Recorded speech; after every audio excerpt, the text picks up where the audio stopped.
नमस्कार. आपण मुलांना खूप काही शिकवतो, पण ते सगळं त्यांच्या लक्षात राहतं का?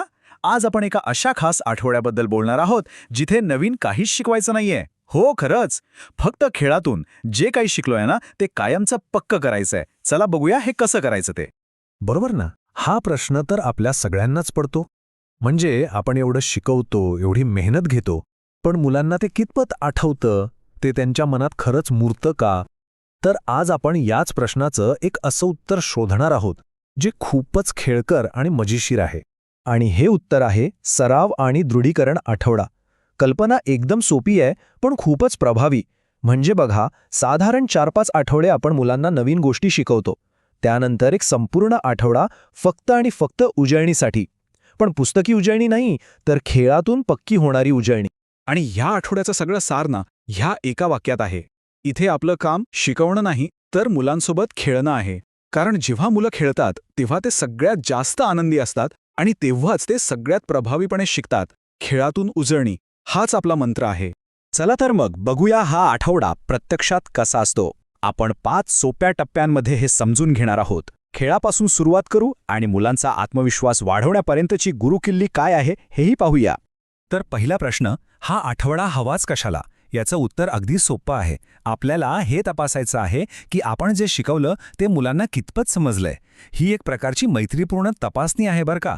परीक्षेचा ताण वगैरे काही नाहीये. आणि जिथे आपल्याला वाटेल की अरे इथे थोडी मदत हवी आहे, तिथे आपण त्यांना आणखी खेळकर सराव देऊ शकतो. अच्छा, तर या आठवड्याची सुरुवात होते तरी कशी? अगदी मुळापासून. पहिले 2 दिवस आपण मुलांची ओळख त्यांच्या स्वतःशी आणि त्यांच्या आजूबाजूच्या जगाशी पक्की करणार आहोत. सोमवारचा दिवस आहे मी आणि माझे कुटुंब या थीमसाठी. कारण मुलांच्या शिकण्याचा पाया काय असतो? त्यांची स्वतःची ओळख आणि त्यांचं कुटुंब. म्हणून तर उजळणीची सुरुवात सुद्धा याच सर्वात जवळच्या आणि ओळखीच्या विषयांपासून करायची. आणि गंमत बघा, या दिवशीचे खेळ किती सोपे आहेत. विचार करा, मुलं एकमेकांना बॉल पास करत आहेत आणि आपलं नाव आणि आवडता पदार्थ सांगत आहेत. किंवा मग कुटुंबावरची गाणी म्हणतायत. बाहुली घरात आई बाबा बनून खेळतायत. म्हणजे खेळता खेळता त्यांना कळतही नाही की मी आणि माझे कुटुंब ही संकल्पना किती पक्की होतीये. आता स्वतःची ओळख झाली, कुटुंबाची ओळख झाली. मंगळवारी आपण लक्ष देणार आहोत शरीराचे अवयव आणि स्वच्छतेच्या सवयींवर. मुलांना आपलं शरीर माहीत असणं आणि त्याची काळजी कशी घ्यायची हे समजणं हे खूपच महत्त्वाचं आहे. आणि इथे बघा, शिवाजी म्हणतो हा साधा खेळ किती कामाचा आहे. शिवाजी म्हणतो नाकाला हात लाव किंवा शिवाजी म्हणतो डोळे बंद कर. या साध्या सूचनांमधून काय काय होतंय बघा. अवयवांची ओळख होतीये, लक्ष देऊन ऐकण्याची सवय लागतीये आणि एकाग्रताही वाढतीये. एकाच खेळातून कितीतरी गोष्टी साध्य होतात. आणि हे तर बघा, हात धुण्यासारखी महत्त्वाची गोष्ट जी आयुष्यभरासाठी गरजेची आहे, ती किती सोप्या आणि लक्षात राहणाऱ्या टप्प्यांमध्ये शिकवली जातीये. सुमनकची ही पद्धत एकदा मुलांनी कृतीतून केली की ती त्यांच्या सवयीचा भागच बनून जाते. बरं, आता आपण आठवड्याच्या मध्यात पोचलोय. इथून खेळांचा रोख मुलांच्या बौद्धिक विकासाकडे वळतो.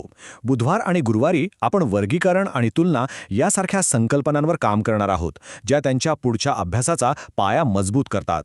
बुधवारचा हा खेळ बघा.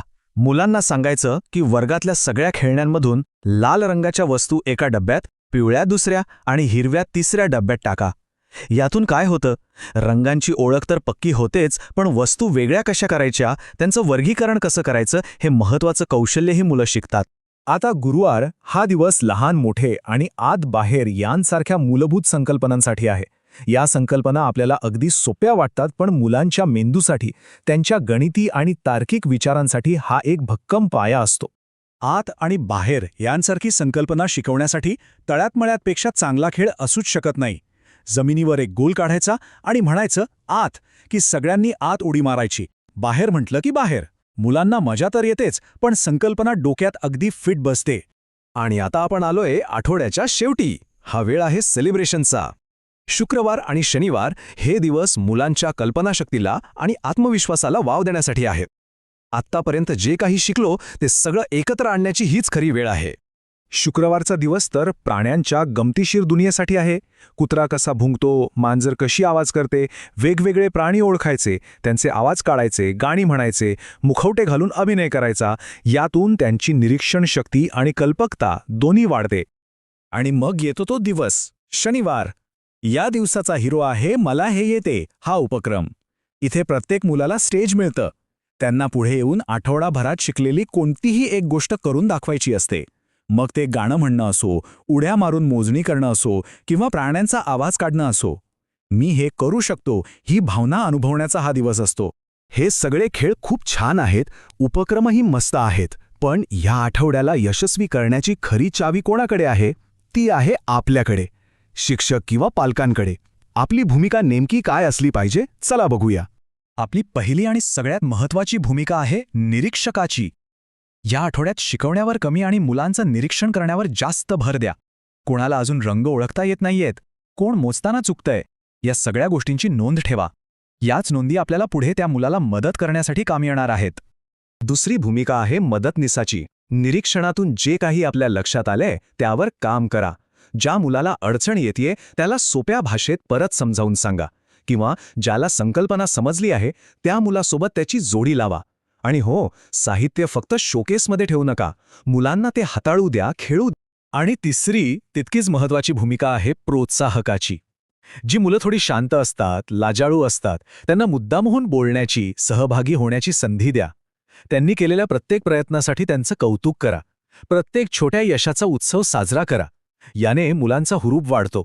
आणि हे शेवटचं वाक्य या सगळ्याचं सार आहे. या आठवड्याचा उद्देश फक्त उजळणी करणं नाही, तर मुलांच्या मनात मी हे करू शकतो हा विश्वास निर्माण करणं आहे. आणि हाच विश्वास त्यांच्या पुढच्या शिक्षणाचा सर्वात भक्कम पाया असतो. तर मग जाता जाता एक विचार. आज आपण जे वेगवेगळे खेळ पाहिले त्यापैकी आपल्या मुलांच्या गटासाठी कोणता खेळ सगळ्यात जास्त फायद्याचा आणि मजेशीर ठरू शकतो यावर नक्की विचार करा आणि खेळायला सुरुवात करा.